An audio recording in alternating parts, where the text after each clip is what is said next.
por fim, tá vendo como nós não fomos extensos hoje? Por fim, né, eu trouxe aqui as frequências das notas como é que se diz? Da família 3, né? Como diz Mardônia lá no coisa dela. Dó central até o Si. O Dó central é 261, alguma coisa, mas em alguns locais você vai encontrar 264. O Ré, 297. O Mi, 330. O Fá, 352. O Sol, 396. O Lá, 440. E o Si, 495. Essa imagem aqui ao lado, que é a relação matemática dos intervalos, eu lhe confesso que ela é um pouco confusa, vem daquela apostila que a gente está usando como base lá no grupo.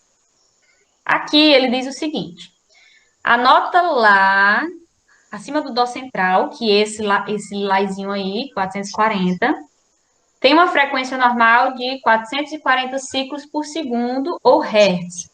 Isso significa que ela vibra 440 vezes por segundo.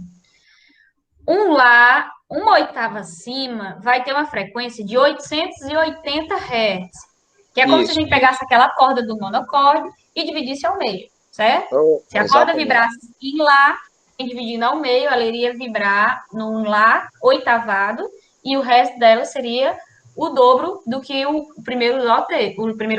Se o primeiro Lá teve 440, o segundo vai ter 880 e por aí vai. Sempre o dobro. Exatamente o dobro. A expressão matemática dessa relação é de 840 por 440. 880 por 440, ou seja, 2 por 1. Então, toda oitava, ela vai ser esse 2 por 1, certo? A relação matemática dessa divisão do monocorde, 2 por 1. As quintas vão ser 3 por 2. As quartas, 4 por 3. A terça maior, 5 por 4. A terça menor, 6 por 5. A segunda maior, 9 por 8. E a segunda menor, que eu achei que é um pouco esquisito isso aqui, 16 por 15. E aí, vocês me perguntam, se me peçam para dizer cada um desse aqui, que eu não vou saber dizer, porque o texto estava incompleto. Ele só dizia até esse exemplo do Lá, certo? E ele não explica detalhadamente, assim como ele explicou esse da oitava, os outros intervalos.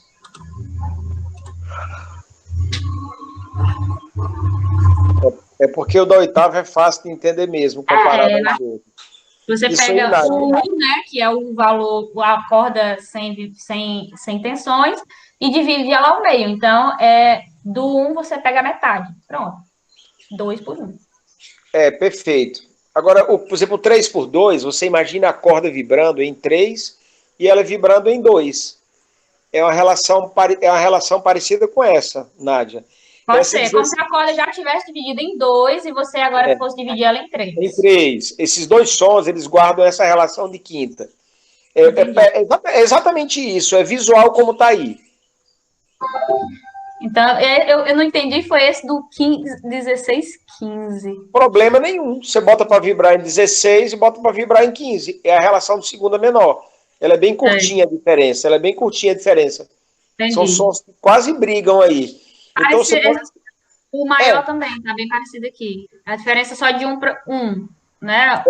Mas veja que essa diferença de 1, Nádia, ela é uma diferença menor do que a segunda maior, porque a segunda maior é de 9 para 8 é 1, mas 1 em 9 é diferente de 1 em 16, né? Concorda? É verdade, tem razão. Perfeito. O 15 16avos é mais próximo do inteiro do que o 8 nono. Essa última ela é mais próxima uma da outra. Isso aqui, a do menor. Ela é mais próxima. Esses sons aí brigam mais aí do que... Ele briga mais com a primeira do que o de baixo aí. Certo, ele é muito próximo. A segunda menor é muito próxima. À medida que você vai aproximando esses dois números e fazendo eles maiores, aí a diferença entre eles vai ficando menor, né? Eu também não entendi porque que nessa escala eles não botaram aqui a sexta e a sétima. A relação é mais estranha ainda. É mais estranha ainda. Mais estranha. Assim, em dúvida, eu tive muita dúvida se eu botava essa última tabela ou não, porque eu tive esse receio de, eles vão me perguntar como é que é esse negócio de 16, 15, eu não vou saber dizer, mas ainda bem que você está por aqui para distinguir esse negócio. Galerinha, lembrando aqui, a Natália Freire está pedindo para eu lembrar que essa frequência aqui do Lá, que é 440, ela é usada normalmente pelos afinadores como padrão, certo? A frequência de Lá ela é usada como padrão para os afinadores. Mas o padrão pode mudar do afinador antigo ou se ele for importado. Isso aqui tudo, quando a pessoa vai usar para afinar, mas o que é que tem a ver falar da frequência, da matemática, da física? Porque nós estamos trabalhando com ondas sonoras, e as ondas sonoras são material de trabalho da física e da matemática. Querendo ou não, a música é uma matemática das mais acessíveis e das que tem um resultado mais bonito, que eu acho. É pura matemática e física mesmo, a onda sonora. Com certeza. Né? Mas aí tem alguns músicos que não vão querer se dar o trabalho de entender isso aqui tudo. Só que na hora de afinar seu instrumento, você vai ter que saber. Não é só aparecer o vermelhinho, aparecer o verde. Por que aquilo ali, às vezes, tá quase encostando no verde, né? Tá quase dizendo que tá no ponto da afinação e não chega lá. Porque ela ainda não chegou nessa frequência que a nota pede. O dó central não está em 264, o ré não está em 297, por aí vai. E o pessoal que afina de ouvido é muito bacana e afina usando os batimentos. Quando a frequência está bem pertinho uma da outra, as cordas elas não combinam, aí fica aquele um. Isso é um fenômeno físico-matemático bem interessante, chamado de batimento, né? Quem tem um bom ouvido percebe, né? Não faz mal nenhum entender, né, Nádia? Exatamente. E aí... Bacana. Legal para a gente conseguir. Tá conseguindo entender aí? E aí também já esclarece para quem aprendeu só de ouvido o porquê quando a corda não está afinada, que ele tem aquele surginho no som. Exatamente. Isso aqui que a gente está mexendo tudo deriva da acústica, que é a ciência do som, da origem, da propagação, da percepção do som. Certo? É a parte da física que estuda o som. Perfeito. Eu acho que por hoje é só. Muitíssimo obrigada, garotada. Você é uma danada, viu? Essa parte não é fácil de falar, não. Tem que ter coragem mesmo, viu, Nádia? Tem que ter coragem, viu? Eu estava, inclusive, aqui no curso de música, achando que quando o curso entrar nessas aulas, eu até estou preparando uma aula sobre essa parte para falar com os professores, porque isso é física pura mesmo, física mesmo. Acho que é uma parte impressionante, que quase ninguém se interessa e sabe, né? Mas você fez muito bacana aí, eu estou achando muito bacana. Gostei porque participei também, né? E a gente tinha que esperar falar sobre todos os intervalos, para a gente ter uma noção, mais ou menos, como se diz, para saber, por exemplo, esse negócio de oitava, quartas, maior, menor, só daria para entender essas frequências, essas vibrações, essa diferença, se a gente já tivesse passado pelos intervalos. Por isso que eu deixei para finalizar o intervalo com isso aí. Certo? Aí amanhã a gente tem um outro encontro, galerinha, que todo mundo vai ser responsável pela mediação do encontro de amanhã. Sobre no que consiste o encontro de amanhã. Porque as coisas lá no grupo é meio assim, vai surgindo ideia, nós vamos encaixando nos cronogramas, nos nossos horários. A proposta do encontro de amanhã é justamente nós vamos ter, daqui a 4 anos, ou um pouquinho mais, licenciados em música. A licenciatura nada mais é do que essa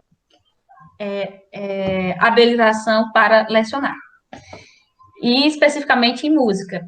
Como nós estamos sempre reclamando, que o esporte do brasileiro é reclamar, de que não existe muito material que nos ensine a dar aula em música, surgiu a necessidade, do jeito que surgiu esse grupo, de termos pelo menos um encontro, e o de amanhã vai ser o experimental, para que cada um possa trazer uma proposta de como seria uma didática interessante para dar aula de música, independente da idade. Se vocês quiserem trazer algo específico para criança, ou algo específico como ensinar violão, ou algo específico como ensinar violino, já que a Mardônia tem essa experiência, como é que eu ensino violino lá na minha ONG? Pronto, pois traz. Entende? A proposta de amanhã, a mediação é livre por isso. Nós vamos trazer aqui, é como se fosse um grande, como é que eu posso dizer, um stand sobre didática em música. Beleza? Não somos nenhum aqui formado nessa área de didática em música, apesar de a gente ter alguns professores que já praticam há muito tempo, e a gente vai trazer essas experiências, as vivências de como, se vocês já lecionam, como vocês lecionam música, se não lecionam, como seria um jeito interessante que vocês acham de lecionar música. Olá, Edson. Nádia. Oi. Estava pensando sobre o encontro de amanhã. Outra coisa interessante de se discutir é quais as dificuldades, dependendo do grupo que se vai ensinar. Por exemplo, ensinar uma pessoa é uma dificuldade, ensinar um grupo de pessoas é outra. Se for criança, se for adolescente, se for em escola, se for adulto, se for de manhã, se for à noite, se for idoso. Então, quando a gente for entendendo as dificuldades desses grupos, de cada grupo, a gente vai encontrando formas de ensinar e demonstrar as coisas para eles. Acho que seria interessante dizer também. Só testando aqui